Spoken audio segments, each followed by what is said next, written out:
UPPLनि दैदेनगिरिफोरा मिसा खोथा बुंनायाव एक नाम्बार बेखौ सबबो मिन्थिगौ। दा UPPLनि दैदेनगिरिफ्रा बिसायख'थिनि सिगां जेरैबादि प्रतिश्रुति होदोंमोन बे मोनसेबो मावनो हायाखै। खुलुमबाय लोगोफोर, नोंथांमोननि सिगाङाव आंनि गोसो गोरबोनिफ्राय गिबियावनो खुलुमहरनाय थाबाय।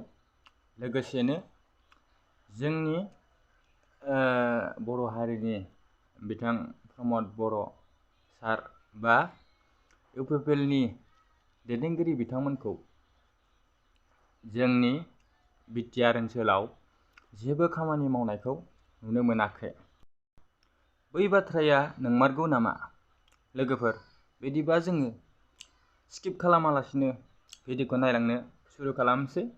बेनि गेजेरावनो आंनि गोसो गोरबोनिफ्राय नोंथांमोना सोरबाफोर आंनि चेनेलाव गोदानै फैदोंबा अन्नानै नोंथांमोना आंनि चेनेलखौ साबस्क्राइब, लाइक, कमेन्ट, शेयार खालामलायदो। अब्ला थुदो लोगोफोर, नायलांसै। जुदि बिटिसिआव नायोब्ला UPPL सरकार मावनाय जिखुनु जाया मोनसे कलेज, UPPL सरकार मावनाय जिखुनु जाया मोनसे इउनिभारसिटि, UPPL सरकार मावनाय जिखुनु जाया मोनसे हस्पिटाल, UPPL सरकार मावनाय जिखुनु जाया गोदान मोनसे गामिनि दालां एग्जाम्पल। आरो रायजो राजाया मिथिगौ बिटिसि ओनसोलना जे फैबाय थानाय समाव बिथांमोना BPFनो भट होगोन आरो फैबाय थानाय समाव BPFआ 100% सरकार दागोन। बिथांमोनहा प्रभिन्सियेलाइज खालामनो नांगौ स्कुलखौ प्रभिन्सियेलाइज जानायनि खोथाखौ बिथांमोनहा बुङा। NDP फोरनि केसा पार्मानेन्टलि जोबनो नांगौ बे खोथाखौ बिथांमोनहा बुङा। बिथांमोनहा कलेज इउनिभारसिटिखौ सरकारि खालामा। बिथांमोनहा सेंग्रा सिख्लाफोरनो लाइमोनफोरनो साख्रि होआखै। बिथांमोनहा बिटिआर रेकर्डनि गेजेरजों माखासे दफा दंमोन बेफोरखौ मावफुंनाय, कलेज इउनिभारसिटि गायसननाय बेफोर बबाव थांखो?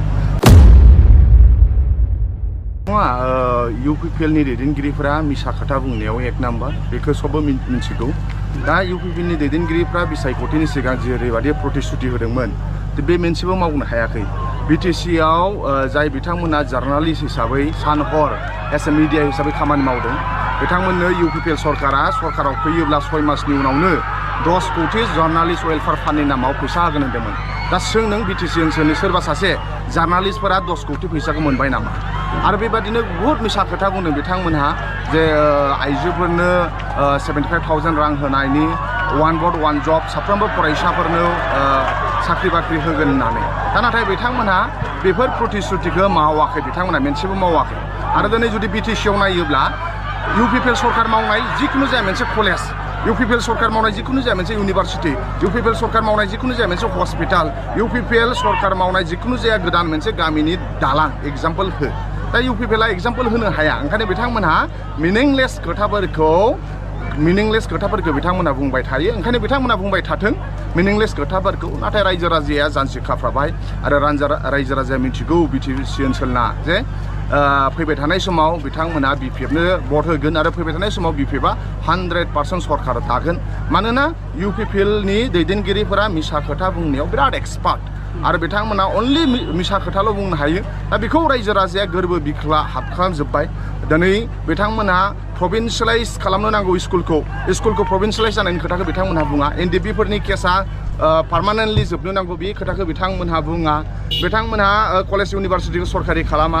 बिथांमोनहा सेंग्रा सिख्लाफोरनो लाइमोनफोरनो साख्रि होआखै।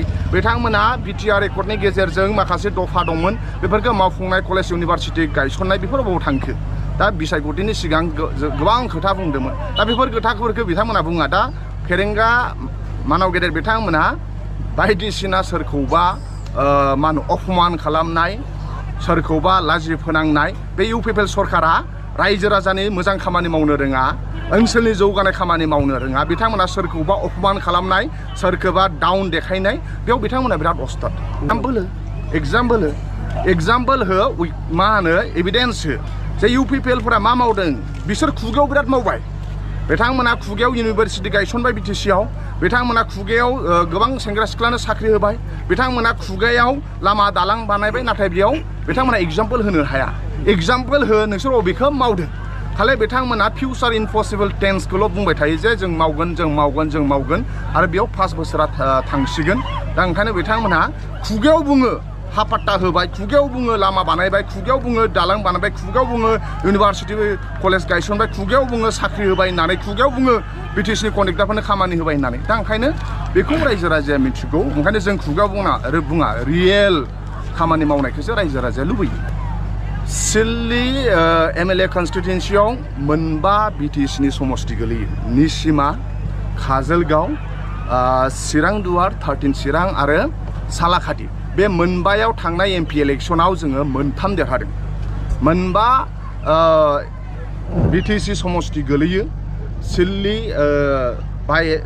समस्तिनि बाय इलेक्सनाव मानो होनबा फुरनायावसो जागोन नालाय गोदानाव जाया फुरनायाव बे फुरनायाव जोङो थांनाय MP इलेक्सनाव MPआव जेनदोंब्लाबो जोङो मोनथाम समस्तियाव जों देरहादों ओंखायनो रायजो राजाजों मोनथामाव देरहादों मोननैयाव जों एसे खमाव थादों ओंखायनो जोङो दा मोनथामाव बारा देरहानानै जों दंखायो ओंखायनो जों आसा खालामो जोंनि BPFनि प्राइमारि लेभेलनि ब्लक लेभेलनि मावथि बिथांमोना सान हर खस्थ' मावगासिनो दं मैयाबो आंबो सालाखाथियाव मिटिं खालामहैदोंमोन ओंखायनो आं सानो जोङो बे मा होनो सिल्ली समस्तियाव जे बाय इलेक्सन जागोन बाव BPFनि केन्डिडेटआ देरहागोन आरो रायजो राजाया जिहेतु BPFखौ लुबैबाय ओंखायनो BPFनो भट होनो थाखाय बिथांमोना आथुर जानानै दङ आरो बिथांमोननि गोरबो बिखायाव मानाव गेदेर हाग्रामा महिलारि सारखौ पावाराव लाबोफिननानै हाग्रामाखौ पावाराव लाबोफिननानै बे ओनसोलनि आंखाल बे ओनसोलनि सेंग्रा सिख्लानि दुखु बे ओनसोलनि रायजो राजानि दुखु बे ओनसोलनि आबादारिफोरनि दुखु बे ओनसोलनि फरायसाफ्रा साख्रि नागिरना मोनाखै बेफोरखौ मोनफ्रोमखौबो मा होनो फोजोबजोबनो थाखाय फोरोंगिरिफोरखौ मान सनमानै